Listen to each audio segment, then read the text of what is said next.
giving you the real from A to Z surrounding the Dallas Cowboys. News, updates, rumors, transactions, takes, and more. So strap up, Cowboys Nation, and start your day off with A to Z Sports. Live with Will Steele. 3, 2, 1. Here we go.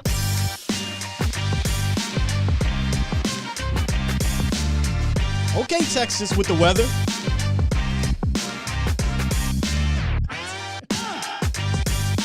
I didn't know it get like this down here, Cowboys Nation. I didn't know it get like this.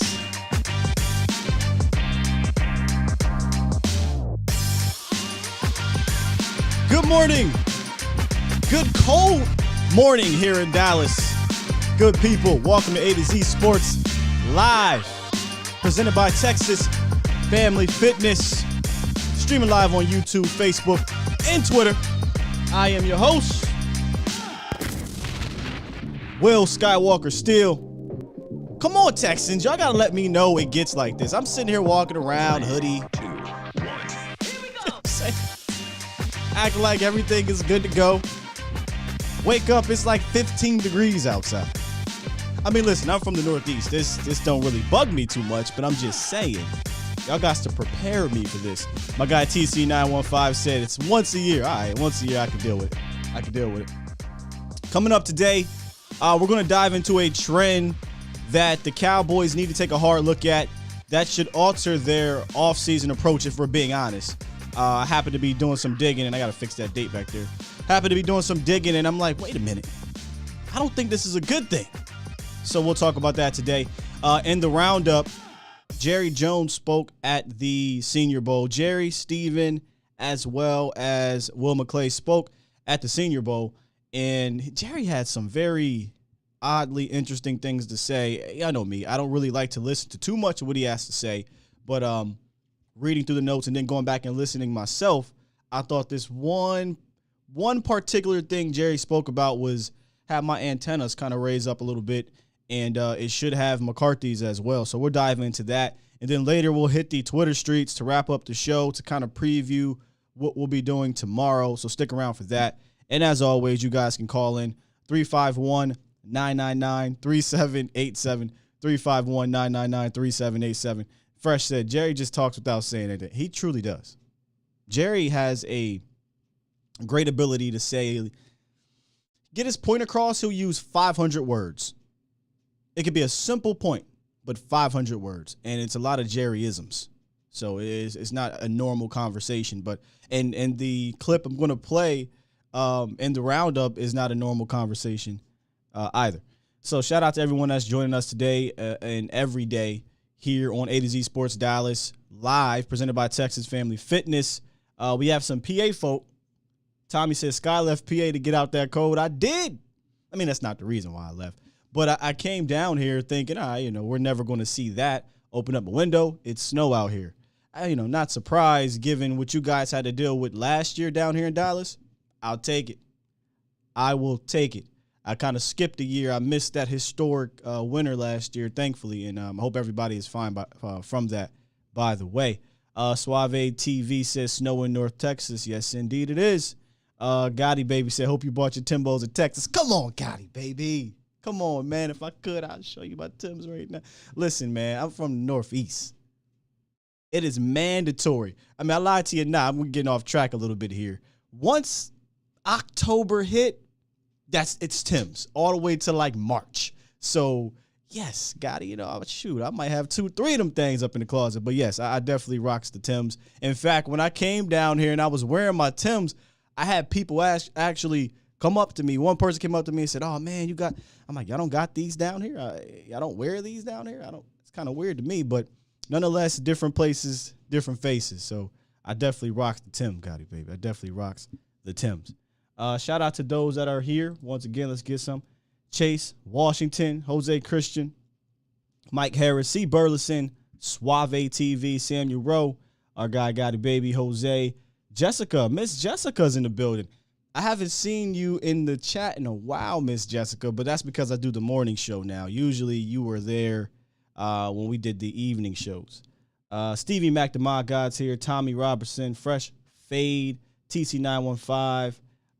We got Mark Canella, Cowboy Brown, Marcelo B, James Simmons, Miss Sheila, Carlton Knowles, not related to Beyonce, Captain America, Alpha Mason, Jeremy Anello, Mackenzie, two-time.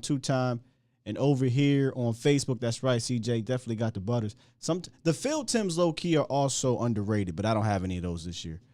D.A. Lee, CJ Richards, Joe Trachina. We're just going to call you JT. Della Sullivan, Peter Rizzo, Buddy Bossman, Broussard, Lance Bell. Who else we got up in here? Jeff Clark and Charles Pease, as well as Bob Stewart and Rodrigo. Appreciate you guys joining me this morning to talk some Cowboys football. And again, the offseason can be a tough ground to cover, especially at this point in time. It's very dry in regards to the news and things like that. So what we try to do here is, or what I try to do at least, is give you guys content that you can still be attached to and be a part of. So later on, we'll talk about, I said earlier, the trend that concerns me, and I want to know if it concerns you guys as well. So stick around for that. I got 903 in the building already on the phone. Hold tight, 903. I'm going to hit the roundup, and then I'm going to come out of it, and we'll jump into the phone line prior to getting into my video that I want to show you. A couple videos, actually, today that I want to show you. So let's get into this roundup, y'all.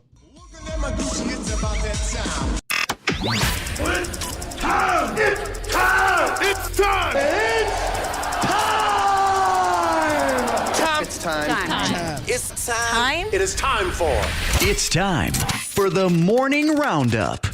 Round 'em up, boys. Yes, indeed. The morning roundup presented by Texas Family Fitness. A solution for your fitness goals. Strive for progress, not perfection. Fitness goals are not accomplished with one workout.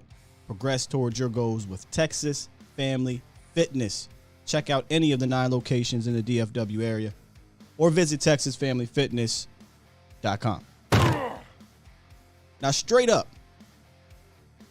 usually I do the first word after the roundup, but I have to do it within the roundup because Jerry Jones said some things at that impromptu Senior Bowl meeting, and one of them was about Dan Quinn, and he spoke on being prideful in retaining guys like Dan Quinn, who tried to go get a job, Jason Garrett, who he saved from going to the Ravens, Sean Payton, I believe in 04, was either 04 or 05, I can't remember which one, I think it was 04, was offered a position with the Raiders. He turned them down to come back for another year. He prides himself in that.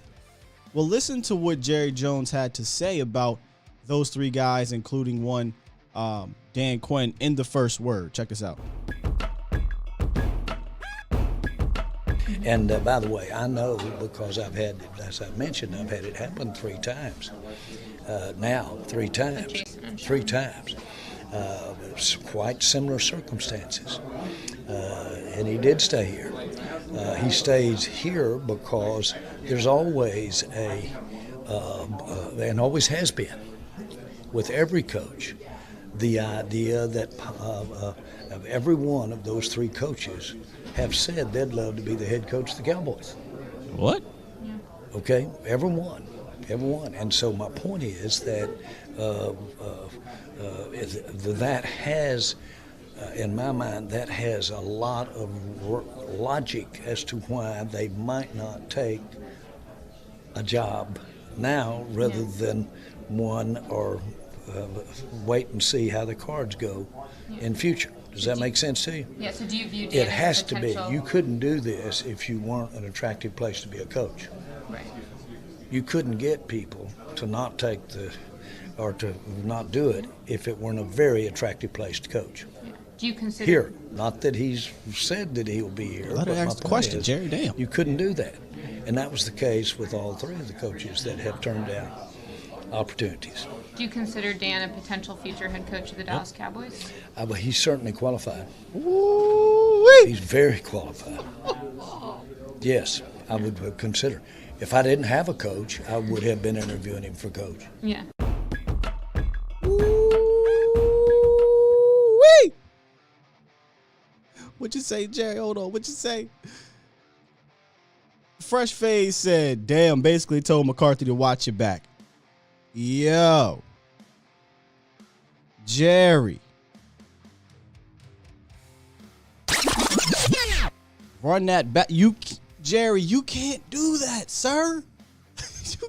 you see, this is why no offense. He's 80 years old, but he's probably like 120 for real. They don't realize they just start blabbering. They say things. This is what Jerry Jones does. He gets on these radio stations. He starts to get the talking, and he starts saying things that could start to separate your locker room. I know it's January, or February, so maybe this won't have any merit later on down the line. But you can't say the guy on your staff, who was a head coach, by the way, who went to the Super Bowl, by the way, who is beloved by one side of the ball, by the way, you can't tell everybody that he said, one, he would love to be a head coach in Dallas, which that's another situation, but two, he is very qualified, and if I didn't have a head coach, I would consider him. Oh my God. What are you doing, Jerry? Bro, you know you have a head coach, right, Jerry? If this isn't more evidence of Mike McCarthy being unsullied, for those who don't know what unsullied is, just Google it, Game of Thrones. Shout out to Game of Thrones. Then I don't know. I really, truly don't know how much more evidence you need, Cowboys Nation.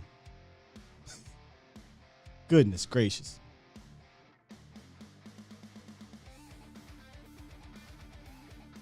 That's Jerry for you, though.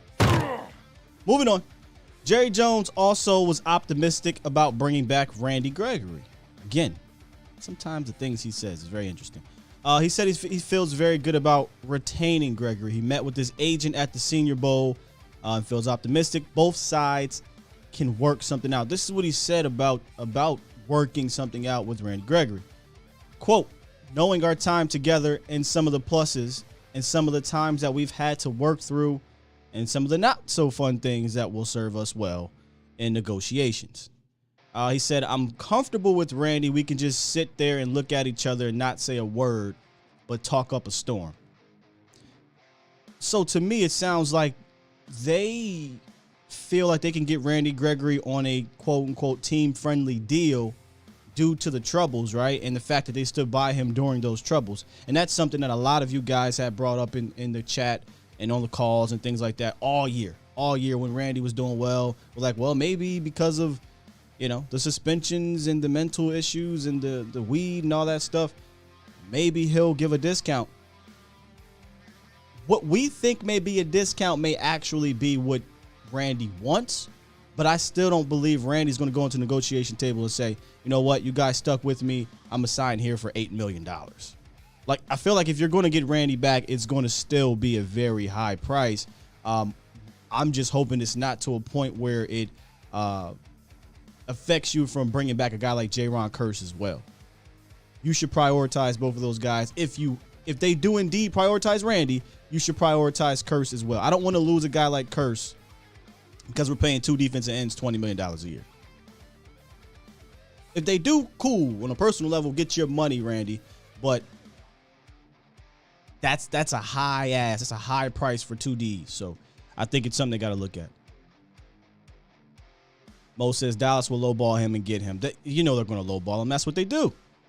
And then finally, Gallup is set to get his ACL surgery. A quick update on him. And you're probably like, well, Sky, didn't he already get his ACL surgery? No. Surprisingly, he did not. He tore his ACL in Week 17 against the Cardinals. But the procedure is reportedly expected to take place next week. I'm not a doctor. I stayed at a Holiday Inn before, but I would imagine a month or so, 4 or 5, 6 weeks that he did not get this surgery could come back to play a factor in him returning next year for any team, not just Dallas, but for any team, which we'll get to in a second about Dallas. So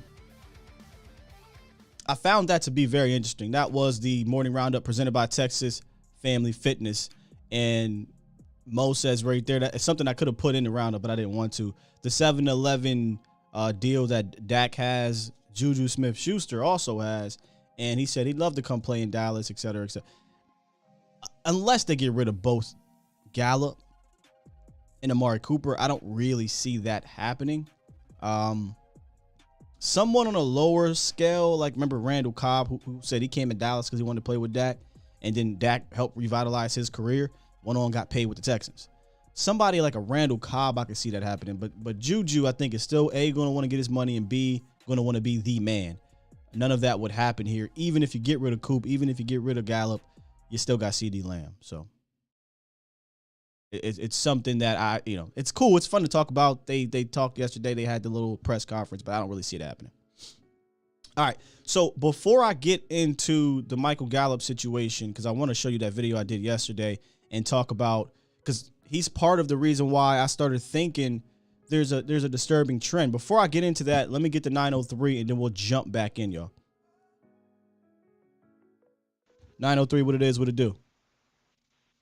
Good morning. How are you guys? And it is Miss Jessica. Wow, I am good. How are you? All right. Yeah, I normally be at work, but due to the inclement weather that they texted us yesterday, they said we was going to be closed today. But there's nothing going on here right now, as far as I can see. Well, rain. To me, I really wanted Morgo. I'm sorry.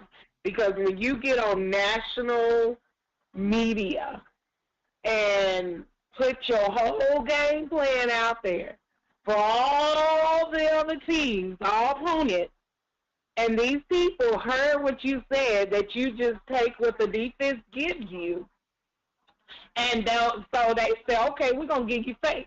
They use reverse psychology on this dude, and they used what he said against him. And that is how they was able to stop our game, run game, and stop everything that we had planned, because this dude can't read jack lickety split. But long as Cooper was out there as Dak wingman and Zeke out there and all the weapons out there, Cooper and Dak was communicating. So Dak knew what the defense was up for, and that's how we could get our ball. We need Cooper. I don't know why people talking about getting rid of Cooper for what. I they want to play Dak. Mm-hmm.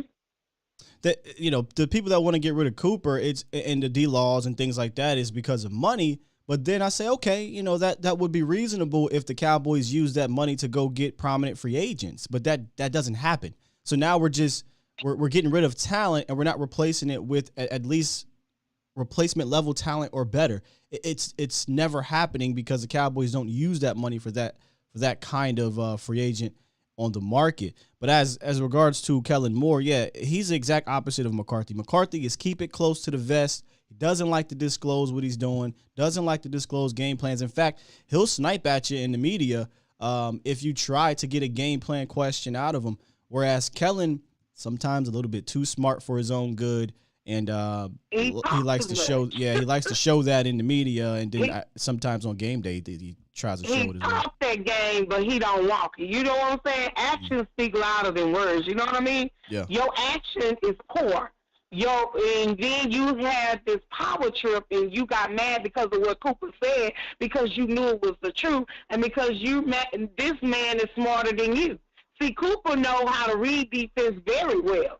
This dude plays chess, and he talks about why he plays chess and how he watches film and how he studied the defense. Sure. That dude that used to be the third string quarterback, dude, Dak took his job, bro. This dude don't want to see Dak succeed to do something that he ain't did. I don't know why people think that. And another thing, why they worrying about the money? They not paying out one red cent to these people. And then ain't no such thing as salary cap or whatever it's called, because I'm getting sick of hearing that every year. These people don't know nothing about football and what it all comes down to. Jerry Jones is a billionaire. None of these people are paying anything. So why are you worrying about the money? You ain't got got nothing to pay for, so just shut up and just be a fan and just watch and see what we gonna do, what our team gonna do. Instead of you lifting up our team and encouraging our team, you want to tear them down. Y'all sound like some of them doggone other people fans. Y'all sounding just like them. You gonna be a fan, be a fan. If not, baby, get up out of here, because we tired of seeing all the stupidity in the chat. If you don't believe, because Scott and them give you, they telling you, they try to break things down. They watching the film. They looking at, well, we need to do this over here and we need to do that over here. Like me, I be watching the game. I be looking at everything. I be looking at everything. I be seeing the missed stuff that they don't do, that they don't call, but they want to show up call it on Dallas. Like I said, everything, like Boss and different ones said, everything plays a factor in why Dallas is going down. Now you got all this other stuff coming out that this coach is saying that all us fans and a lot of people been saying that it's rigged and they got a lot of stuff going now, all this money. Why don't you just put your little rich money over there and do something else with it and let the boys play football? Because we fans are tired of y'all trying to snub our team out just so you can play the other team. Don't nobody want to see Dallas. That's what they'll say. And my director said it's politics. A lot of things. Wow. Miss Jess. Appreciate you calling in this morning. Very fiery. And I loved it. It was passionate, man. I appreciate it, Miss Jess. You did. Have a good one. Be warm. Stay safe out here in this weather. Jess brings it, man. Jess, it's been so long since I've spoken to Miss Jess. It's been a while. Probably since late night hype days. Real quick. Super chat. Got a super chat from our guy Tom Downey burner account. Could see Stephen Jones trying to haggle at the Dollar General. That's what he does. Tom Downey burner account. You know that, right? And we'll actually revisit that in a little bit later. But let's go back to the Michael Gallup thing. And somebody said, well, damn, I don't even want him anymore because he's waiting so long to get this surgery. He may not be ready. There's still belief that he could be ready. Now with the ACL injuries, it's like an 8-9 month at the best recovery process. But the full process, I believe, is like 9 to 12. Now, 12 is not really hitting 12 as much anymore because this is just new medicine, right? New age of medicine.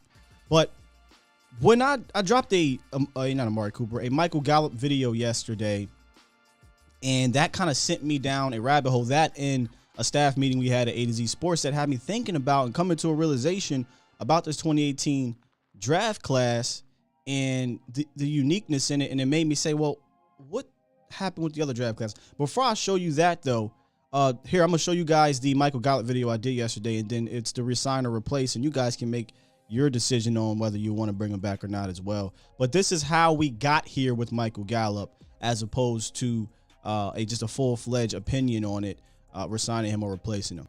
As the Cowboys begin to shift their focus towards the Senior Bowl, let's take a look at a previous draft class that is in a unique situation heading into the offseason. The 2018 draft class came and went and saw its fair share of success. Outside of the 2016 draft year, this is arguably the most productive class from top to bottom over a 4-year period in the last decade. But it had just enough failures to keep the Cowboys brass from signing a multi-year extension with any player.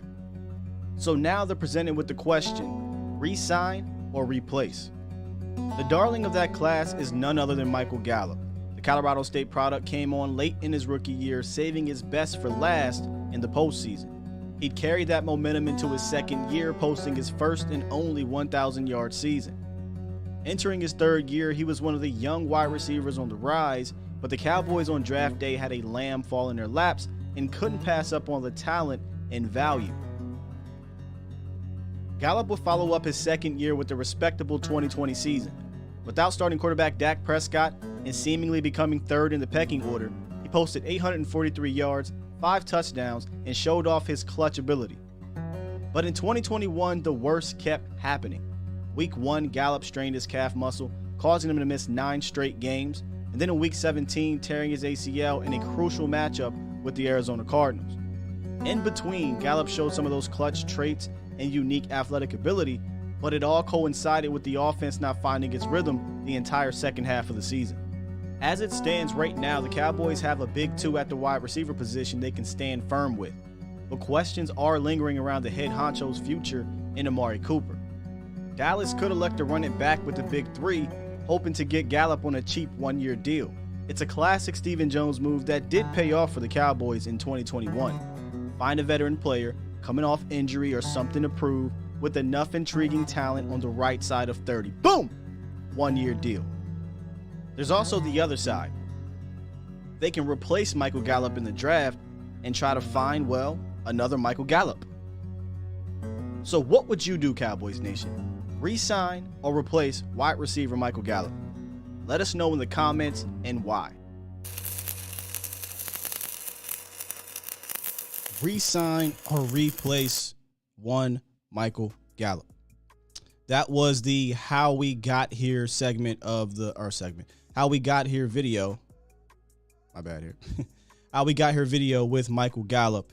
I enjoy putting together things like that. And I'll probably do it more often, especially with this draft class or maybe just with the free agents in general.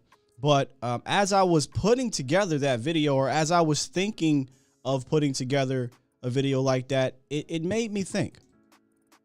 It made me go down kind of a rabbit hole, and it made me realize, as I said in that clip, there is not a single player extended from the 2018 draft class. Not one. And I said, well, how often does that happen in Dallas?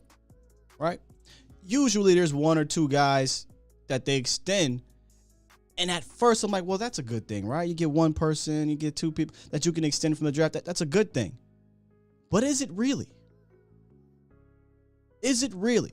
Because outside of 2016, you're not going to find too many draft classes in the last 10 years where there's been multi-year extensions from those players. And that's very possible that it's the norm. So let's check out the Cowboys players that have been drafted over the last 10 years. Well, since 2010.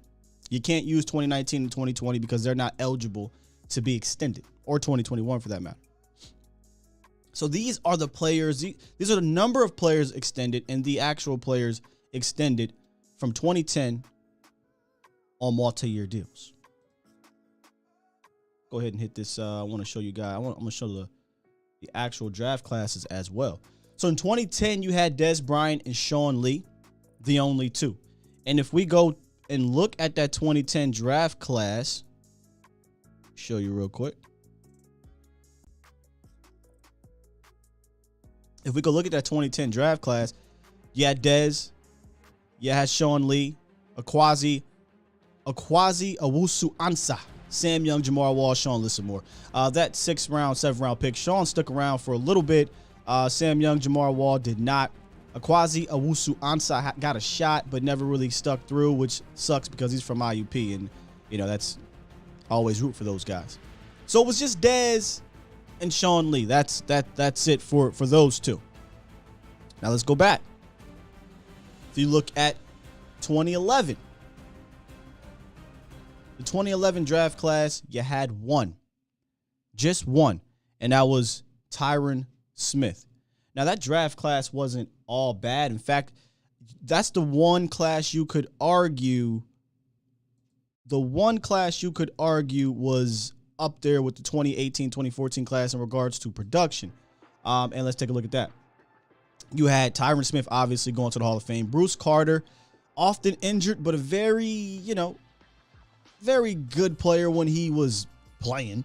DeMarco Murray, we all know about DeMarco, right? Also often injured, but the 1 year he had was historic. David Ark and Josh Thomas, no. Dwayne Harris, yes. Dwayne stuck around for a good while. Sean Chappis and Bill Nagy, which Bill Nagy was awful.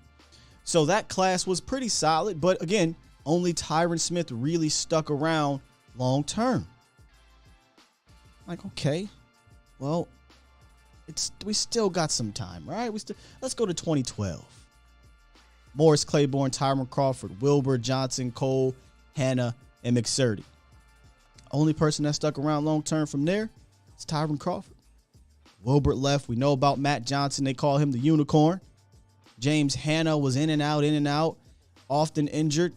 McSurdy never stuck around. Cole never stuck around. Wilbur played his 4 years and left. We know about Mo. He did not get signed to an extension, multi-year extension. He stuck around an extra year, and then he was gone. He won a ring a couple years ago. Just, again, Dallas drafts well, right? Yeah, we hit. Yeah, we hit. But none of these guys stuck around. Let's move on to 2013. Travis Frederick is the only one you got from the 2013 draft class to sign an extension. Multi-year extension. Terrence Williams, we know about T. Will. I could include him, but I put an asterisk because he did get signed for like a cheap contract, and then that was done after 1 year because of what happened, right? But so let's give it 2. Let's go ahead and say there's 2. I'll give you that. But Gavin Escobar, no. J.J. Wilcox, no. B.W. Webb, no. Joseph Randle still in panties and Cologne, no. It sucks for Devontae Holloman because I thought he had some promise and he had that neck injury. But no. So this class as well did not produce guys that stuck around, you know? And I'm starting to see a trend. So I'm like, okay, well, what about when our guy Will McClay start running the draft? Okay, you got Zach Martin, DeMarcus Lawrence. Yeah, those 2 guys stuck around. You get 2, I think you feel good. But after that, no one. They didn't want to pay Anthony Hitchens, and they found themselves in a weird linebacker situation for a couple years. Obviously, we know about Devin Street, got cut after a while. Gardner, Smith, Dixon, Bishop, and Mitchell never made it here. Terrence Mitchell actually went on to be a solid contributor in the NFL. So you got Zach Martin, you got DeMarcus Lawrence. Got a couple. Okay. Let's move on to 2015. Byron Jones. Nope. You let him go. Randy Gregory, if you go look at this the graphic I have here. I have 1, and I put Randy Gregory with an asterisk.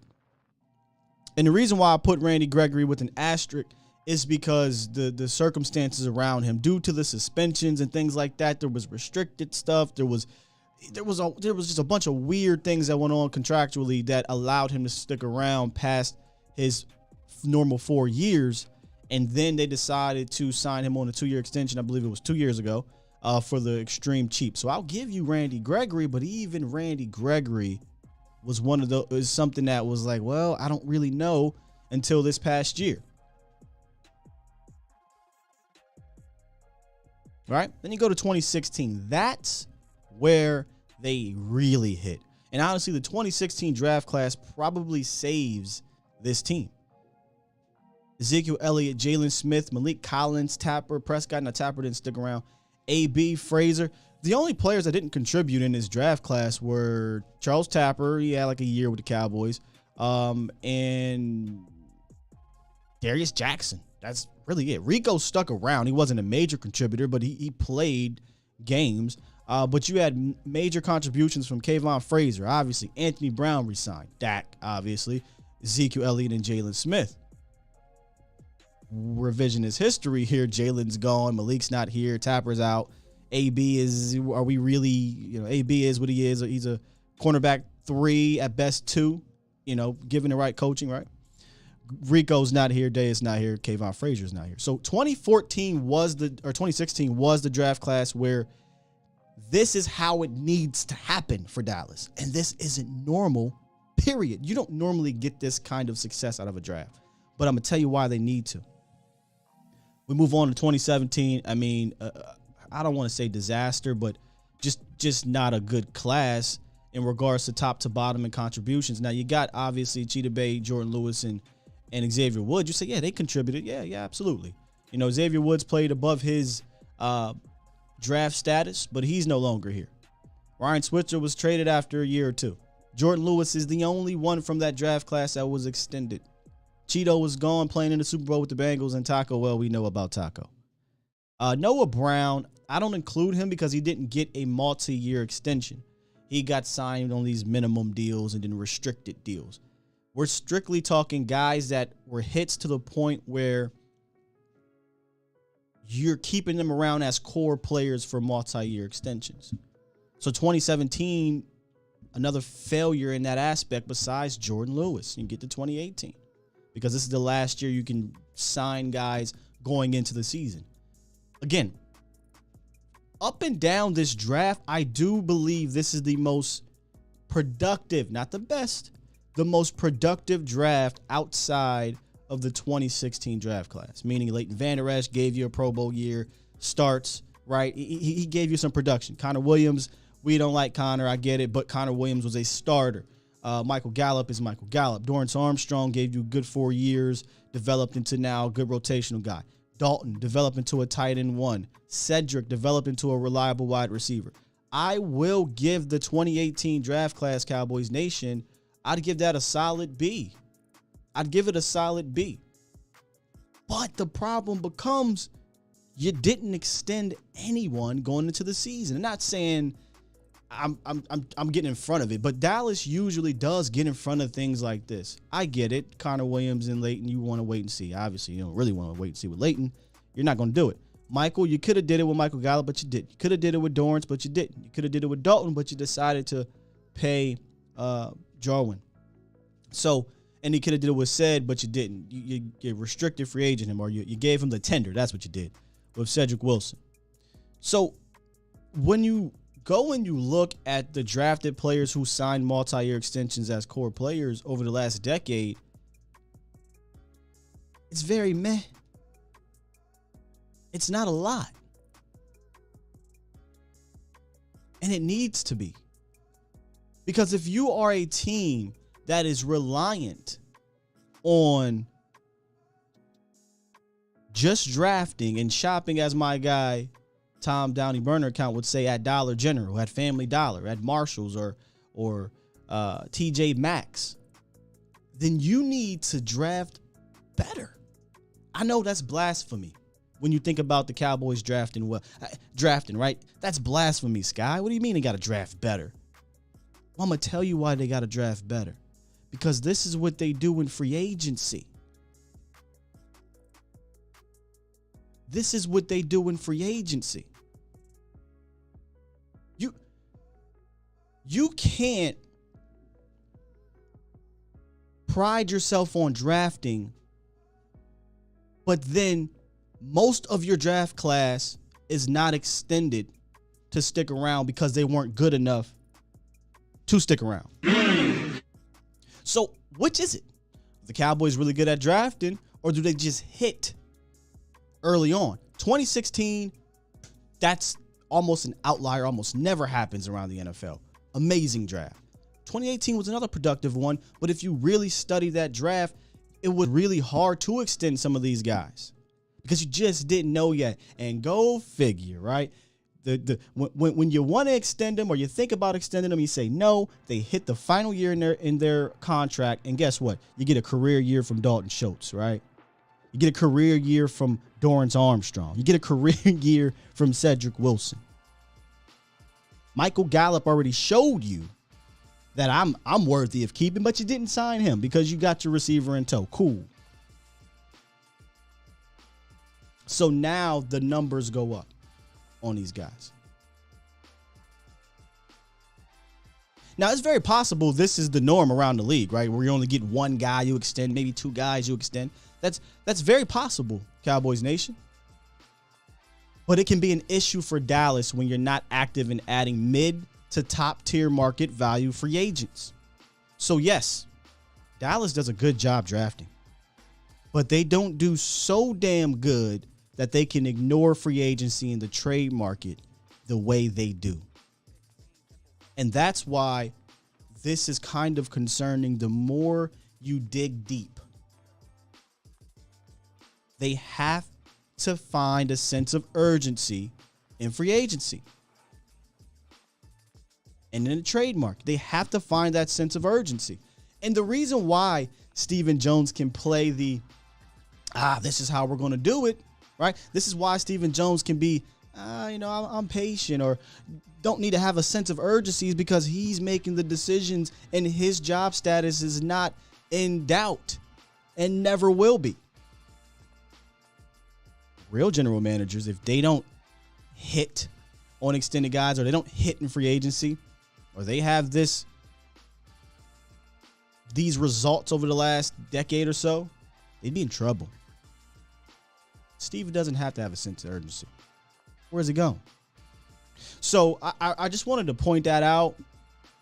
I don't think I'm looking at this any crazy way. I think this is a real situation that Dallas needs to look in the mirror and say, all right, listen, I know we're good at drafting, but damn, we ain't that good to the point where we have to go to Dollar Tree and Family Dollar and completely ignore getting guys that could come in here and make your team better right now. The problem is they had a solid free agency last year, hitting on Jaron Kearse, hitting on Malik Hooker and things like that, they're probably going to say, look, see, it works. Go back and do it again. It's always something that gives them just enough hope to continue doing the things that don't work long term. Just enough. That's what they do. So I think the Cowboys need to look at themselves in the mirror and adapt. Take some things from other teams. We talked about the Bengals. We talked about the Rams, and apply that to their off season so they can be better. Cowboys Nation. Let's get to my guy, Mel Hayes, in the building. What's up, Mel? Sky, thank you for exposing. This what you just did just now was expose what they've been trying to convince us of really since, I'm going to say, probably the 2016 draft, because that's when the whole we draft really well thing kind of really popped off, and ever since that time, we've continued to drink that.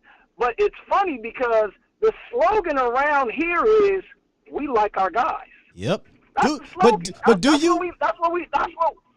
But do we really? Do you? Because you ain't really signing your guys long term. You didn't extend anybody. You ain't really signing your guys long term. term. Do we really like our guys?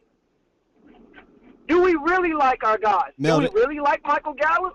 They like him so much. None of them are signed prior to the year. They like him so much. The only time they signed more than 2 guys from their draft class was 2016. In the last 11 years. That was almost 7 years. That's almost 7 years ago. I mean, 7 seasons. But it's this. Well, free agency. We don't need to do that. The draft is where we build our team, and they use the word build. So if we're building the team off the draft, and we are getting our guys out of the draft, then why are we not re-signing them? Because if we're just building them, no, what we're doing is we're drafting guys because we get them on rookie deals, and we're renting them. We're not making commitments to them. We're renting them for the 4 years on the cheap. We got Dak for 5 years on, 4. No, what was it, 5? It was 4. It was 4, but if you count his, how long was he on that rookie deal? He was on that rookie deal for 4, right? Yeah, but the tag technically wasn't some crazy number either. But nonetheless, yeah. Yeah.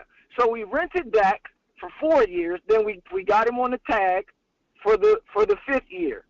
Now Zeke was the only one that took him to the woodshed. And for whatever reason, well, Mel, if you really think about it, again, I said this before. When this whole we pay our guys thing, yeah, eventually you pay some of your guys, but it takes them pulling your teeth to do it. Des Bryant had to hold out forever, right? We saw Tank have to threaten not to get his arm fixed so he can get his bread. We saw Zach Martin say, "Oh, y'all don't want to pay right now. I'm sitting out of practice." They said, "Oh, wait, we can't have you sitting out of practice. So now we're going to pay you." Dak and Zeke had to do, crazy things to get their bread, right? So, yeah, you pay some of your guys, but you also make it difficult. So they really do spill or spew, honestly, nonsense to us. And a lot of us, we take it. But I think a lot of Cowboys Nation is seeing through that bullcrap now. Yeah, and looking at really what we're looking at with this 2018 draft, you cannot just completely ignore free agency. Ignore it to the point where you're not trying to hit on anyone. You're really trying to bargain shop your way through free agency, and hopefully that you hit on 1 or 2 guys in the draft. But that's, to me, that just you can't build a championship team with just, okay, free agency is over there, and we're not going to really try to make And Mel, any sort of noise in there. That's not. I don't even know if that's an opinion anymore. I think that is fact.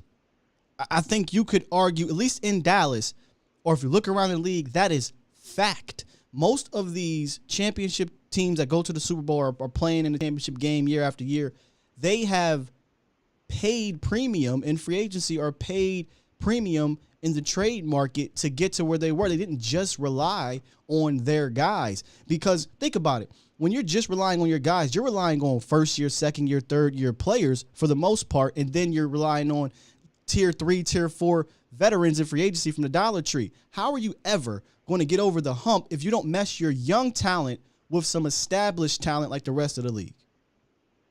Some established players that these guys are going to come in and they're ready to go. This guy's ready to play right now. Yeah. Versus, well, okay, we're not quite sure what we're going to get. Even if we look at last year's draft, the draft we just had. So what they're going to start selling us is, we're about to get this again. Well, we hit on Micah, and, that's been working out, and they're not going to mention Boss Man. They're going to mention, what's the D lineman? They're going to mention the D lineman. Osa. They're going to mention Osa. Who else out of that draft contributed this year? Well, Golston, I give Golston. Golston contributed. Bohanna wasn't spectacular. Bohanna played a lot. This draft class actually played a ton of snaps, but I can't include him in this conversation because of it's too soon, right? That's why I didn't include 2019. Yeah. But if we want to be real and go look at 2019, ladies and gentlemen, guess what?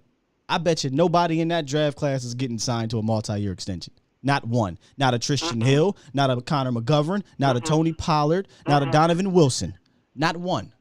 I'll be shocked if any of those dudes. You just hurt me. I didn't even want to go to 2019 yet because we never know. Oh, you just said CP not getting extended. No. Oh, that's not happening. No.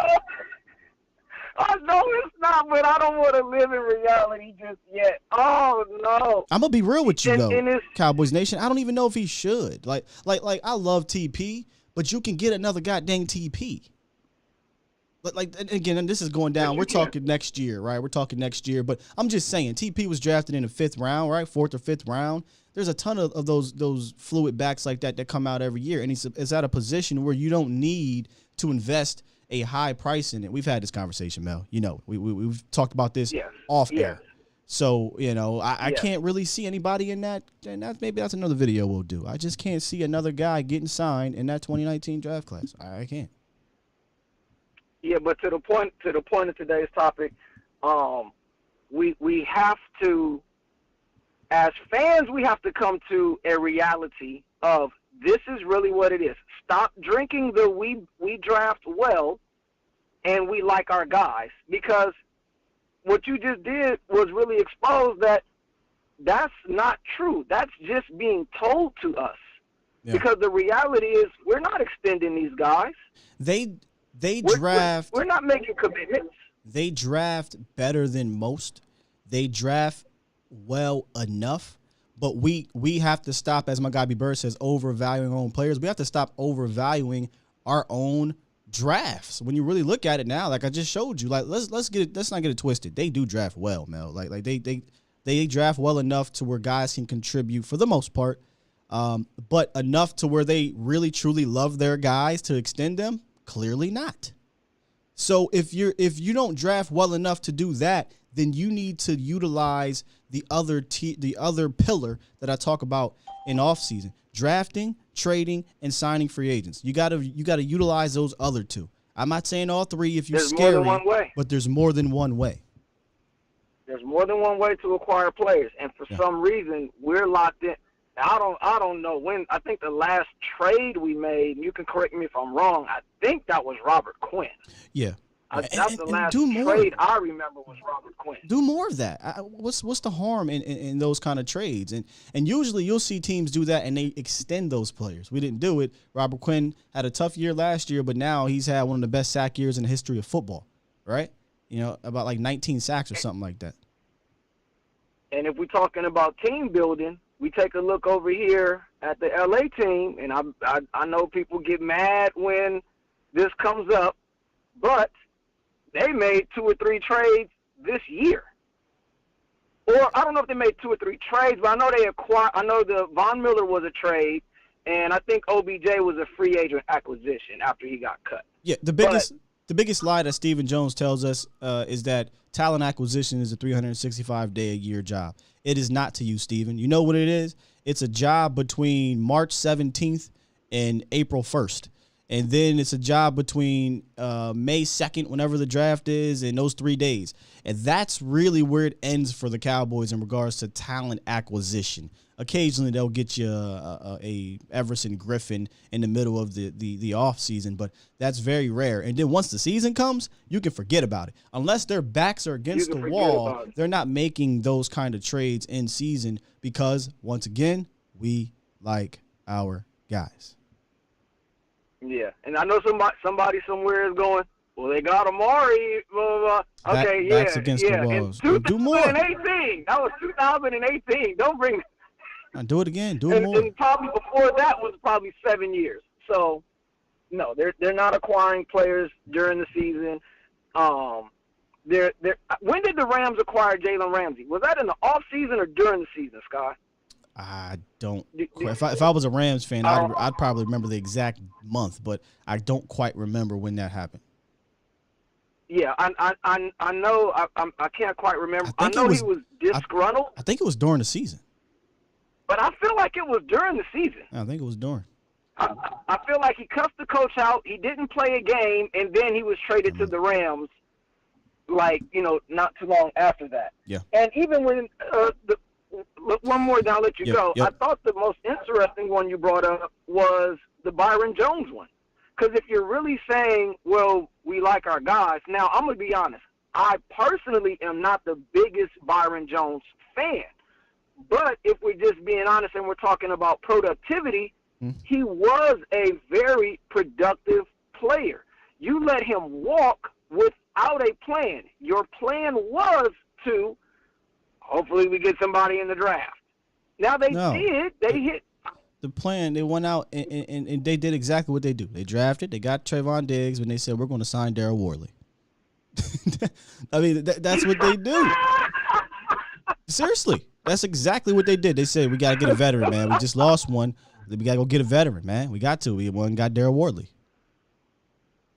Is Worley out the league now? A guy who's out the league. Probably should be. And I hate to do it because, man, me and him developed. I like Darryl Worley. But he probably done. But, yeah, man, let me get going, man. We got some more callers, brother. I want to get some other folk up in here. Yes, sir. All right, man. Appreciate you. Yes, sir. Yep. Primetime, you brought up an interesting point here, Primetime, but here's why I can't just say, well, look at that. Primetime says, I don't think you guys are seeing or using the whole picture. Okay. What was the salary cap each year going into the offseason? What were the terms, et cetera, et cetera? Again, I watch teams manipulate the cap. I watch teams be able to go out and get X player in free agency, go out and get X player via trade with cap situations, right? So I can't let them use that as an excuse. They're going to pitch that to you prime time. I'm telling you, don't buy it. Don't drink that Kool-Aid. Don't drink that snake oil that they're going to give you prime time. You absolutely can still do what you need to do to better your team via free agency or trade, regardless of what your cap situation. I watched the Pittsburgh Steelers eat a $20-something million dead cap because Antonio Brown was a detriment to his team, and they haven't had a losing season since. Haven't had a losing season since. I mean, we can go to the extreme and we can talk about the Rams, but that's easy, right? That's easy pickings. I could sit here and say, well, the Rams. What about the Rams, right? But we can go over to the Chiefs. The Chiefs had $700 in cap last year, went out and signed Joe Tooney, went out and traded for Orlando Brown, signed a Q to $500 million or whatever, and a plethora of other things they've done over the last 3-4 years. So it's possible is what I'm saying. The Bucks, another very good example, Jeremy. The Bucks. If you build a winning organization, players will want to come play for you. I find it hard to believe players want to come play for Dallas because winning. It's either, well, they paid me the most, or this is Dallas. I got a chance to be. I forget who it was. Was it Robert Quinn? He mentioned something like, I can't wait to play in these primetime games because Dallas gets those games. He didn't say I want to be here because it's a winning organization. I want to be seen, because if I show out in the 6 primetime games we get, I can go get me a $90 million contract. What happened? Went out there and got paid. So they need to look at themselves in the mirror. They need to look at themselves in the mirror. This is clearly not the way. And again, I stumbled upon this whole draft situation by doing this project and talking with our staff. And I'm like, wait a minute. Something is not meshing here. And we're getting told this every year, but then the proof is not in the pudding. But that 2016 draft class is saving their ass. That's what's happening. Glenn, let's get our guy Glenn in here. What's up, brother? Hey, what's good, Sky? I'm good, man. How are you? Pretty good. So, great topic. I think I think I agree with you in part. I disagree with you in part. So, hopefully you don't mind me pushing back just a little bit. I love the pushback because I might have missed something, and then it could always make me say, oh, you know what? Yeah, that's true. Okay. So, here's the way I see what the Cowboys are trying to do. They're trying to avoid the hype machine free agent candidates, right? They don't want to overpay for the hottest name to hit free agency and end up with just an overinflated, high-priced free agent that not only doesn't produce, but, you end up becoming somewhat of a laughing stock. So I think they're trying to save a little bit of face and a little bit of heartache and, being on public blast because they're such a high-profile team. So I think that's part of the risk as well. I think that's part of what plays into it. Sure. So I actually don't mind, because if you look at those free agents that initially get signed, let's say in the first week of free agency, a lot of those players, I just don't see the value, and I am not mad at them for saying, you know what, we're going to wait it out. Now, part of what their strategy is, they are trying to get those bargain players, a la Robert Quinn, which was a brilliant signing, by the way. Both sides won on that. That wasn't a signing. See, a lot of people will say, well, you forgot Robert Quinn. That was not a free agent signing. That was a trade. So I'm never going to include him in that. Because if Robert Quinn was a free agent, the Cowboys would have never signed him because he would have been priced out of their price range. When we made that trade, the Miami Dolphins agreed to eat some money because we're cheap in that way. Okay. You know what I'm saying? So I can't give y'all Quinn as a free agent. Okay, I'll give you another one. And this one I felt like it was a win too. Mm-hmm. Randall Cobb was a win. Now, for 1 year. At the time, for 1 year. Yeah. That's the point of this whole thing. Like, you can't continue to do this 1 year thing with bottom tier free agents, Glenn. You can't. Because if they do have just a good enough year, they're going to price themselves out of being back next year. I understand that, Scott, but here's the thing. You can't build your team off of free agency. No, I'm not saying you're saying that. Yeah, I'm not saying you're saying that. Yeah. But here's the thing. You have to ask yourself, how far am I away from Lombardi? I don't believe you can start to risk overpaying if you're not close. That doesn't make sense either. Well, let me tell you how far they are. They're 27 years far. That's how far, Glenn. The way we're operating clearly does not work. It does just enough to get. It does Randall Cobb just enough, right? The J-Ron Curse just enough. Alden Smith just enough for them to continue to say, you know what? Well, that worked a little bit, man. Let's come back to the well and do it again and try to win this thing via the draft and bargain bin shopping. A simple question: has it worked? But that's not. Let's see. You're looking at that as that's the only reason. You're really opening up a whole can of worms. I am. You're opening up a whole can of worms that we can't talk about because it starts at the top. It starts at the very top as far as who's running the organization, which I know you don't really want to get into right now because we already know the answer. That's not true. We talked about it all last week. I'll continue to talk about that. We know that. My thinking now is, how can we overcome the way we operate? How can we get better within the way we operate? The top is obviously the issue. I say this all the time for people that are on this channel. I come on these shows, I come in with the thinking that I already know we got a problem up there. That's why I put the pressure on my coach. That's why I didn't put the pressure on the OC and then put the pressure on the quarterback. I need y'all to overcome what's happening up top. So how can we do it? And the way to do it, to operate under this umbrella we have, is to be better in the off season and stop fooling ourselves and acting like the way we operate in this off season is going to work. If I'm going to ask the talent to overcome the coaching, which to then overcome the front office, then I need to get better talent. That's what I'm saying. And I'm not saying spend $200 million, but you can go out and get one or two guys to help elevate a unit, one or two guys that are perennial guys that are top tier or on the up and up. If Dallas did it and it continued to fail, then I'd be like, you know what? It's not working for them. But they don't do it, Glenn. They don't. They haven't done it since 2010. Well, here's the thing. I think you can entertain doing that when you're coming off an off season, when you're coming off a year like we just came off of. If you're 8-8, I can't justify doing that because you're not going to go from 8 wins to 14 wins or 13 wins. That's just not going to happen by one or two free agent pickups. It's just not. So the question is what the Cowboys doing working now? No, I'll agree with you there, but again, there are a whole host of variables.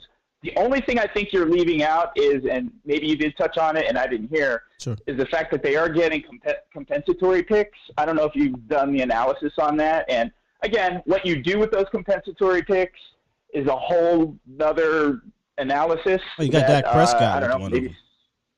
Yeah. You got Dak. Well, that was great. Yeah, that was awesome. Yeah, I'm not mad at them letting some of these guys go. Like, I'm not saying every one of these guys we drafted are worthy of re-signing. What I'm saying is, if you're capital. What I'm saying is, if your approach is that I'm going to shop at Dollar Tree always in free agency, then I said this before. I know it's not fair, but then I need you to draft even better, Glenn.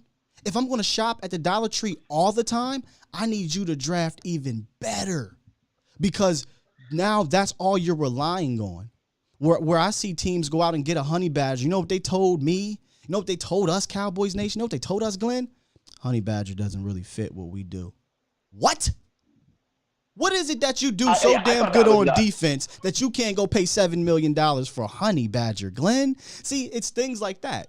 It doesn't have to be a $95 million contract, right? It can be going to get a guy like a honey badger and realizing, damn, man, he's making an improvement. I'm going to extend him middle of the season. I want to keep him around, right? He's not an old man. He's a young guy. So the honey badger may be an extreme case, but I'm just saying it's not always the $95 million contract that's out there. And I'm not saying spend $200 million, but you do have to alter your approach. Maybe it is taking a chance on one of these high-end free agents to help you out instead of relying on your third-round pick. Okay. Well, I'll leave you with this. I don't disagree with most of your analysis. The only thing I think that we have to do is find out what's happening with those compensatory picks, and I'd also like to see what the Cowboys do this offseason, because, again, if you're 6-10 or 8-8, I don't really think it makes sense to overpay. But I think when you are coming off a season with double-digit wins, then I think you do need to be more aggressive, and I'd be anxious to see, okay, you have the bones here and the structure to make a run this year with this coach. Because after this year, I think you have to seriously overhaul this team. And a lot of the guys who were sort of the big names on this team, you know, we're talking Zeke Elliott, I'm talking a lot of the guys on the offensive line, I think they're just not going to be here. And so I'd like to see what they do with a double-digit team coming into this offseason. Well, I have a sobering trend. Dallas has not made the playoffs in back-to-back years since 2006, 2007. So, and if you go back and look, I don't recall after 2010 at the very least, because prior to 2010, they signed, or at 2010 I think it was, they signed Brandon Carr. But since 2010, in their playoff years, was it 2014, 16, and 18, they didn't make a massive free agent addition. So, again, it's a trend. I don't think it's an accident. Well, we'll see what they do, but thanks for taking the call. Good stuff. I'll keep listening. Yeah, thanks, Gunn. Appreciate you. Yeah.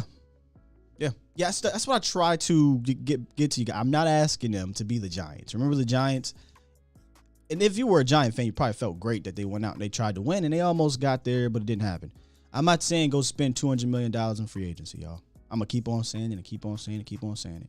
What I'm saying is the way we currently operate, though, clearly is an issue.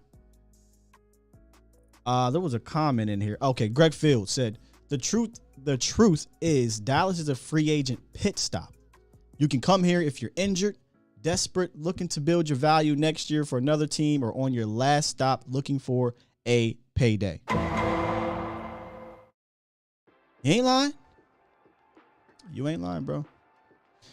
All right, man, we got some more. I got 318, Marcus and D Schiff. Then we going to rock out. What's up, 318? Oh, well, he gone. All right. Well, let's go ahead and get the Marcus and D Schiff. What's up, Marcus? Hey, man, what's going on, bro? I'm good, man. Oh, man, let me tell you, I love my 318, man. It's my Louisiana people, so shout out Yeah, to Louisiana. that was Shreveport. South Louisiana. Yeah, I'm from Natchitoches. I'm about an hour away from Shreveport. You know, that's where I'm from. That's where my family's from. So shout out to Shreveport. Shout out to Louisiana. But you know what, man, Sky, let me just say this, man, before I say what I normally say. I finally realized why I'm diabetic. It hasn't been the food that I've eaten. It hasn't been my lack of exercise and not taking care of myself. It's for all these decades I've been drinking that sweet-ass Dallas Kool-Aid. Extra sweet Dallas Kool-Aid. That's why I'm diabetic now. I hear you, brother. That's why I had to put on all this weight. You know, I've been right there with you. And I appreciate you, man, for keeping your foot on the proverbial neck of Cowboy Nation that continues to listen to the propaganda. They continue to eat it up year after year after year after year. And they're just sitting there with Stockholm Syndrome. And I was one of them. But let me tell you something. You really woke me up. Like with this show here, I have to say this is probably your best show you've had all year. Thank you, brother. You're absolutely on point. Like it's nothing else to say. You are on point. So that's literally all I had to say, man. I don't have anything else to offer. I think you are doing an absolutely fantastic job of just providing the necessary context. That's what's so important. Context matters. What you're doing is providing context. So I'm going to let you go ahead and do your thing, man. You just continue to do what you do. God got his hands all over you. You already know that you are too fly for the clouds. The conference has been unlocked. Green grass. People need to really hear what you're talking about right now. You drop fact after undisputable fact. Just keep doing what you're doing, man. I'm riding right now, but I had to just chime in and just really give you your flowers while you are still alive, sir. Wow. You killed this show. Appreciate you, brother. I'm just trying to bring light to salute, certain bro. things, bro. Appreciate you, Marcus. All right, salute, man. I'm trying to bring a tear to my eye, man. Nah, thanks, bro. I'm just trying to bring light to something that I noticed, and sometimes that is it's interesting to other people. But yeah, Shreveport, you back up in it? You keep coming in and out. Why you keep coming in and out, man? We'll get the D Shift then. D Shift, what's up, man? Hey, what's good, Scott? I'm good, brother. How you, man? What's your thoughts here on the show? Man, I'm liking the show, man. Liking it. Everything kind of going through is just truth in it. I think people are focusing too much on the aspect of free agency more than what you've been saying is we need to incorporate all of it. All of it, exactly. So I don't feel the Cowboys ever really, put forth that effort just to get anything suitable. Like I think what they get, the Bengals, Riley Reef, looked up that name. Pretty good tackle, right? In a position where, you got to keep your trenches strong.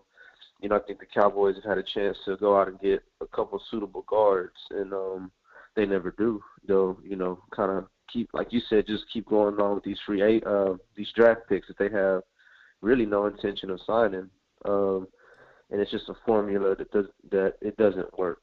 It hasn't worked. It's kept you in the conversation of a contender, but never really a consistent contender, like the Green Bays, Sure. like Pittsburgh. And these teams have been doing it for a decade. You know, San Francisco, they've been doing it this past decade, and we can't get past the first round, and that's a big problem in the sense of you don't do that extra. It's right there in front of you. You know, all you got to do is go out and, you know, make these necessary moves. I'm not the biggest fan of always getting, you know, that free agent signing, but I don't know if it's because we've been, you know, kind of conditioned, so to say, Definitely about, you know, the salary cap. We have been. I mean, and, he tells us every year, and now it's getting closer. It's getting further and further away from the offseason where Steven comes out and says, yeah, we're not participating in free agency. Okay, Steven, you don't need to do whatever. We know. We get it, brother. I just showed you the evidence. Yeah. We totally understand. Okay, so you're not going to do free agency. Well, what are you going to do to improve the team? That's what I would want to They're know. not going to do free agency, but Jerry is going to write the biggest check. That's the biggest running contradiction in sports right now. Yeah. I just think when you're a franchise, they're not going to admit this, but let's just be truthful here, that relies on the players to overcome what's above them, meaning the front office and the coaching staff, because we all can agree Jason Garrett wasn't going to get you over the hump. And when you unsully Mike McCarthy, it's kind of tough to be the guy to get you over the hump when he can't even have his own guy to call what he wants to call. Now, he's going to be the good soldier, right? He's going to say, yeah. Kellen Moore's here. This is great. This is awesome. But a little nugget, Marvin Lewis didn't get this job because he didn't want to keep Kellen Moore. He wanted to bring in his own guy. So Kellen Moore was handed to McCarthy like Jason Garrett. So when you undermine your head coach, how much really are you giving him to work with? So now, again, for the last decade, you're requiring your players to overcome the coaching. And no, I see in the chat the sky's not falling. I'm not saying the sky is falling. That's a damn problem. If the sky fell multiple years, maybe you turn into the Bengals, you turn into the Niners, you get all these top picks. And I don't want that to happen. Jerry doesn't want that to happen. Sure. Jerry doesn't want to live in the top 5 for 3 consecutive years. Neither do I. The 1 year we did. But neither do I as a fan. I mean, every once in a while it's cool, D-Shift. I don't want to live up there forever. So if you're not going to live up, I'm not saying that's a good thing at all, by far. Yeah, if you're not going to live up there to get that kind of talent, though, D-Shift. One sec. If you're not going to live up there to get that kind of talent, then sometimes you do need to use the other pillars of the offseason to make your team better. Is what I'm saying. They're not going to trade up with top 5 picks. No. They're going to get these mid-tier picks that do pretty well, but the only problem is that other teams have those type of guys too. We love our guys, but other teams got guys too. And the difference is they go out and get other guys to put with those guys, and you know, they also don't have puppets as coaches. So we got pretty good years, man, but unfortunately we're not far. I don't believe we're far off at all, which is why I'm so adamant about what they do to this past 2 years. I mean, they got top 5 picks. You get top 5 picks for a reason, right? So I mean, but Dallas is not going to. That's not going to happen unless you a Dak Prescott injury, Tony Romo. It's not going to happen. You have enough talent to be good enough to never land in a top 10 outside of a catastrophic injuries. And in that case, so you're going to miss out on some. You're going to miss out on some of those guys. You don't necessarily have to trade up. You can still hit in the first round, and they do that. They hit in the first round. We're talking about you got to make bigger moves. At the end of the day, you got to make bigger moves. The moves I'm talking about is not trading up in the draft. I'm talking about getting established guys to help. That we are. Yeah. I'm not saying it's a good idea, but if we're not willing to do that, if we just front office knows they're not going to pay big money, what other options do you have to kind of pull away from this mediocrity. I mean, the Rams, they put it right in front of you, and for the past couple of years, they've been criticized and beaten, and look at the way the Rams do it, and that formula doesn't work. And then, they've been in the Super Bowl these past 2 out of 4 years or so. Cowboys Nation would be lying to you if they said they wouldn't rather be in the Rams position the last 5 years. You're lying. Absolutely. Yep, if you could swap the results right now, you would rather be where the Rams are in regards to their team, and obviously they've been in the Super Bowl the last 2 years, et cetera, et cetera. So we're not going to trade our big names. We wouldn't have gave up a Brandon Cooks. We wouldn't have traded every first round pick. they bring in people and then they ship them out. It's honestly, man, that's how they're never stopping. They don't stop trying to be better.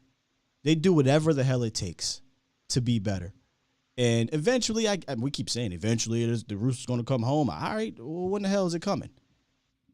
And the reason why I believe that it won't come in the next few years is because they continue to make moves so it doesn't happen. Yeah. And guys are getting in with rookie head coaches. Teams, they're getting into playoffs. Matt LaFleur, freaking just kicked his feet up. I've been here. As far as Green Bay is concerned, the transition and even Green Bay. The blueprint's there, real quick, D-Shift. If you go look at Green Bay, not everybody knows front office politics or front office situations. I don't even know all the front office situations, but I love the offseason. I kind of follow most of the league and what's going on. People forget they got a new general manager in there, and they did not do the same things that were not working between the Super Bowl year and 2018. They had a long time, and maybe somebody in here can help me. Was it Ted? Was it Thompson? I cannot remember his name. I know somebody in here knows it. Stevie Mack, the old general manager. In fact, I believe he passed away. Rest in peace. But his way of doing things were kind of similar to Dallas. Hey, we don't want to go out and spend Ted Thompson, thank you, Oscar. We don't want to go spend no money in free agency. We want to be homegrown. We want to build through the draft. Boom, boom, boom, boom, boom. That's what we want to do. It worked in 2010 type of thing. So this is what we want to do. Well, for 10 years, for a decade, that wasn't working anymore. Ted stepped down. They got a new general manager in the very first offseason. What did they do, D-Shift?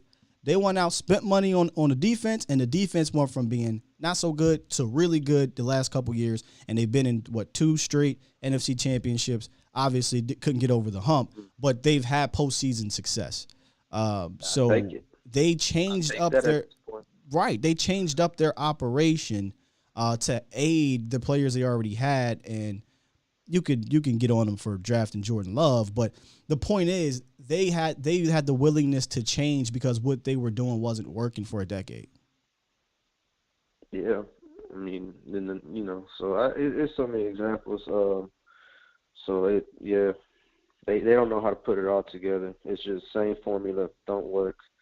But they have the ability to. Is what I'm. And again, I know we're going to talk about they are who they are, but I don't believe it's hard for them to change. They just have to be willing to do it. But let me go ahead and get this last. You got the ability to start a cooking podcast, Scott. But I ain't going to do it. You're right. You're right. Hey, it's Cooking with Sky. Appreciate you, D-Shift. Only thing I'm cooking these takes. Man, that's kind of true. I got the ability to make a podcast. Yeah. It ain't hard. I don't think it's hard. I truly believe that man that you guys see right here if he was truly the general manager, not just the guy that gets the grocery list, goes to the store and picks the groceries that are given to him, I feel like he could be a guy that could help elevate this organization. I truly do. If they ever decide to go that route, I will be taken back if he's not the guy. I would be taken back if Will McClay is not the guy in Dallas. All right, man. 318. Get up out of here. What's up, 318? Yo, what's up, Scott? Not much. I think it's a certain word that Cowboys throw around that's very vital to this draft thing that we talking about. What's that? It's continuity. Continuity. You wanna splurge around continuity. Let's say you sign Byron Jones and you go into that draft and still get your Javon Diggs. Ooh. Now all of a sudden you're looking at a different thing because you invested in your draft that you say you love these guys, and then you added on top of that with a young guy that you're gonna have to pay 4 years down the road. Yeah. And you may franchise tag him because he may be that productive for you. I think it's that part of the thought process that they don't see down the line. They want to draft and keep it low, but they don't want to be like Seattle and have a continuity in place and use their free agents to bolster what they do to go get them a Super Bowl. You know what? You just brought up I'm sorry to interrupt you, but you just brought up that the Seattle because if you go back and look, Seattle was originally the first team I looked at that did a very great job of blending free agency, coaching, and drafting together.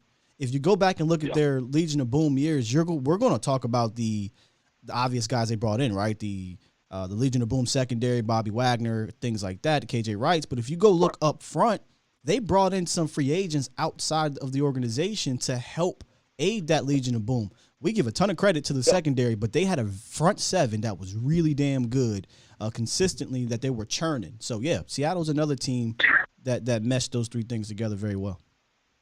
Yeah, if you look at the championship team and you look at those guys that was on those young contracts for the team, Russell Wilson, Malcolm Smith, those guys played very integral parts in winning those titles for you. And then you also want to go farther, the big acquisition that they got, Marshawn Lynch, who came in and he made their defense even stouter because he kept them off the field until it was absolutely necessary. So the decisions that they made, they built through the draft, but they also bolstered what they did everywhere else. So it was the Dallas hasn't done at all. Yeah, there's another team that I think did something similar. I'm going to make sure I'm right here, but I believe I am. Denver.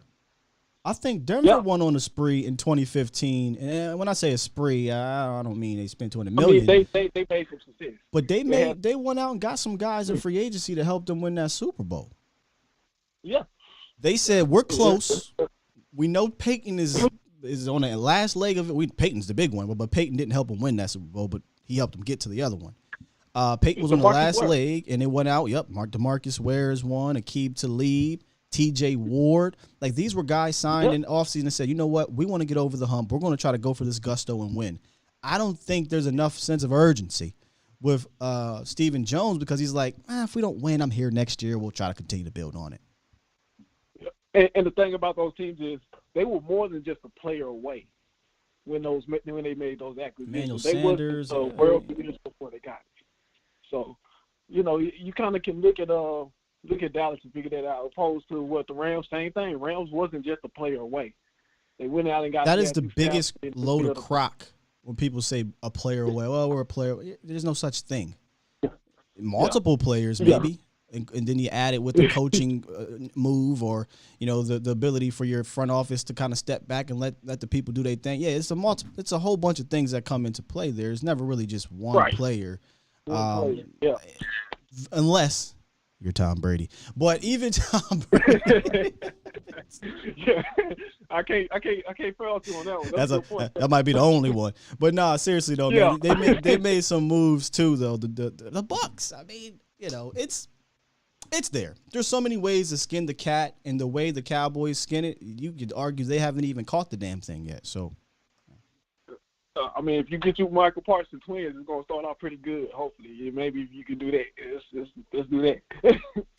Well, again, brother. Listen, you draft well, but if this is the way we're gonna do it, you need to draft better. That's the pressure I'm putting on you, man. Hey, appreciate the call, dog. Great call.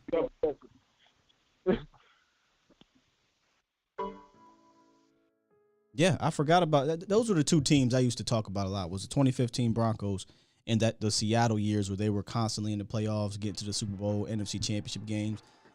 You can also talk about the Niners. They did something similar. They would sign guys.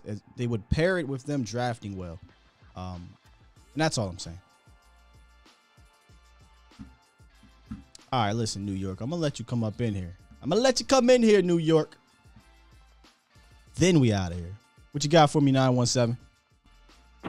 Hey, great to talk to you. I was thinking more, and I don't know if you're on this about the receivers. I mean, I would think that you would let your friend of the show, Cedric Wilson, go and re-sign Malik Turner and Michael Gallup, and then just let the undrafted free agents and Simi Fehoko fight it out for that final spot. A part of it is, I mean, I really like Wilson, but I don't know, you probably covered this, but I really don't want Dak thrown to him anymore. Like, not when you have Amari Cooper and CeeDee Lamb on the field. Do you know what I mean? Yeah. Anyway, and as far as the draft goes, I mean, I just want a lineman, and I don't know if anybody else has ever talked about this, but why aren't people talking about replacing Philbin? It's not like the line performed up to expectations. Well, in Dallas, we got to have a scapegoat, right? And if you said, why are they not talking about replacing him, or why are they talking about replacing him? Why aren't they talking about replacing him? Oh, no. Because it was his line. No, they absolutely are. This year's scapegoat is Joe Philbin, without a doubt. Last year, Joe Philbin was a guy everyone loved. This year, the injuries and the in and out and the inconsistency with the line, Joe Philbin is a guy that a lot of people want to replace. And listen, I think Joe Philbin is a good offensive line coach, but if there's a possibility for an upgrade, I'm all for it. And the guy that I would love to bring in is Mike Munchak. He has an actual running game system that he could bring in here, and I think he has a voice that can help Kellen Moore. So I would be willing to move on from Philbin for a guy like Munchak or maybe a Mark Colombo, but I don't want to move on if you're going to bring somebody in here that's lesser. Yeah. I mean, you know what's interesting? I'm sure you probably have heard of it. If you watch, like, the older Cowboy teams, how they're, like, I'm talking about Tom Landry days, like, on YouTube, how their running scheme seems much more interesting than anything that's happening now. I mean, Tom Landry was an innovator. So that's, he was an innovator back then. And the game was all about running. Now it's not. So that's why you see the numbers you see now. Yeah. That's it for you? That's the last one, brother? No, I mean, I could talk all day about the Cowboys, but what do you think about the receiver corps and and the idea of construction? I think you could get Michael Gallup back on a team-friendly, cheap deal because I don't know if there's anybody in free agency that's going to re-sign him for a big contract, and then I'd put him on PUP if he's not ready. But I am of the belief I would love to have a true slot receiver and get CeeDee Lamb acclimated on the outside. I know people believe he can't play out there. I mean, he played well the first 7-8 weeks out there. He obviously can be good in the slot, but that's not his true position. So I want to go get me a Hunter Renfrow type of dude that can get open easily and make himself presentable in that slot, and then work with Cooper and CD on the outside.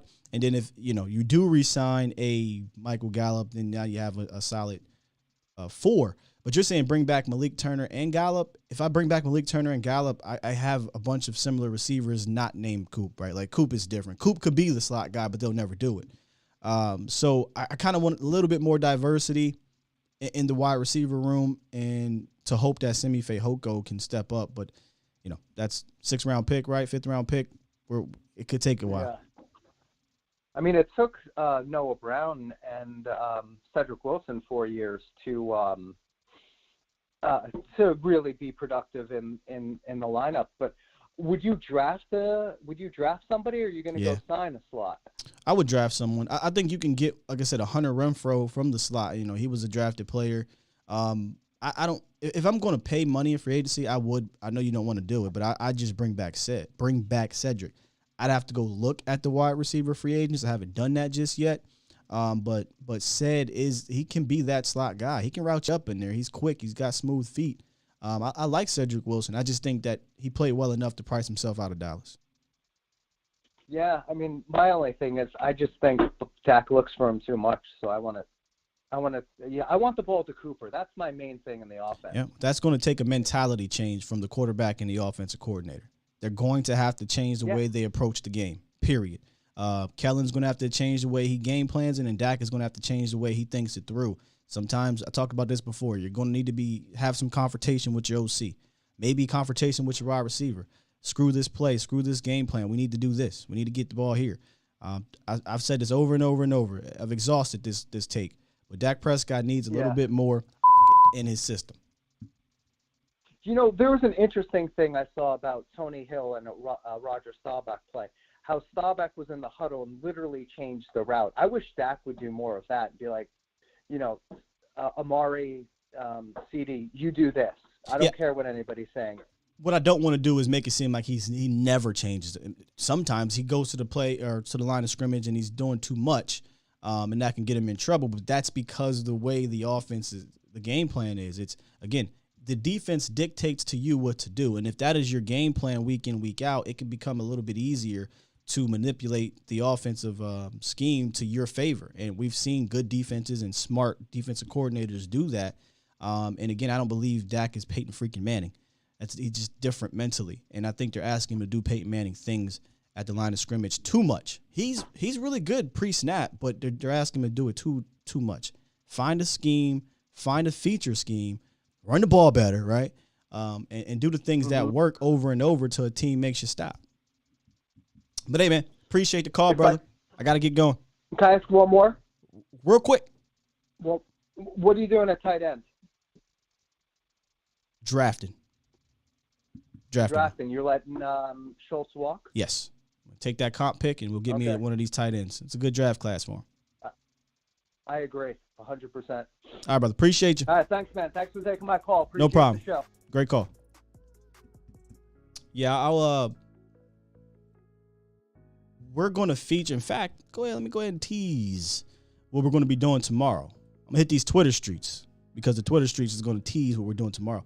Senior Bowl. I got my guy Foots coming through to talk Senior Bowl stuff. The caller that just called in said he wanted an offensive lineman. You know, we're going to talk about players to watch down there at the Senior Bowl that could interest the Cowboys come draft day, and we'll talk about another trend that the Cowboys do about Senior Bowl. But let's hit the Twitter streets real quick and see what they're talking about coming out of the Senior Bowl.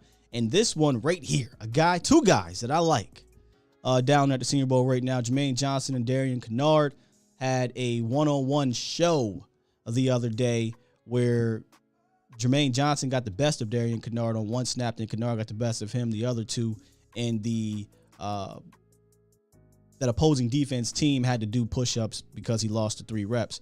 But both of these guys are very intriguing prospects, day 1 or day 2 prospects, and tomorrow I'm sure me and Foots are going to dive in a little bit more into Kennard and Jermaine Johnson. But that's what we have lined up for tomorrow on Fan Friday. We got Foots the King coming through, who is one of the most respected draft guys that I put on the list, right? The Vaches, the Foots, the Jeff Kavanaughs, obviously the Dane Bruglers, and I'm just naming a few.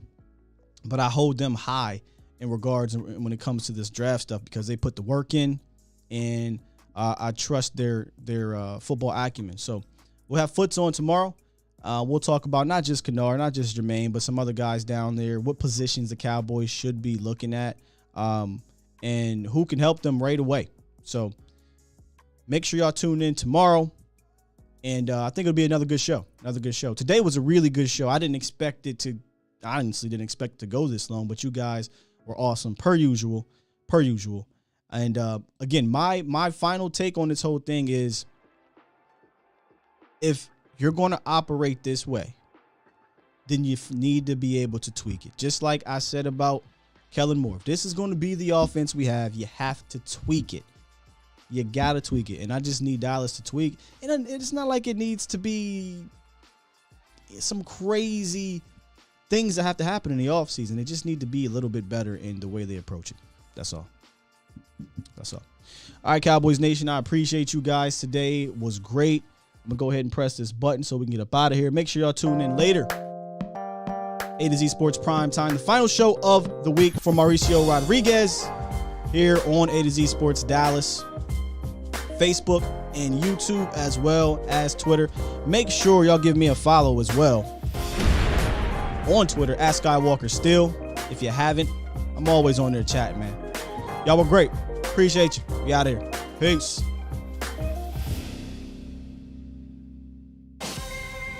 Shout out to Stevie Mac, the mod god.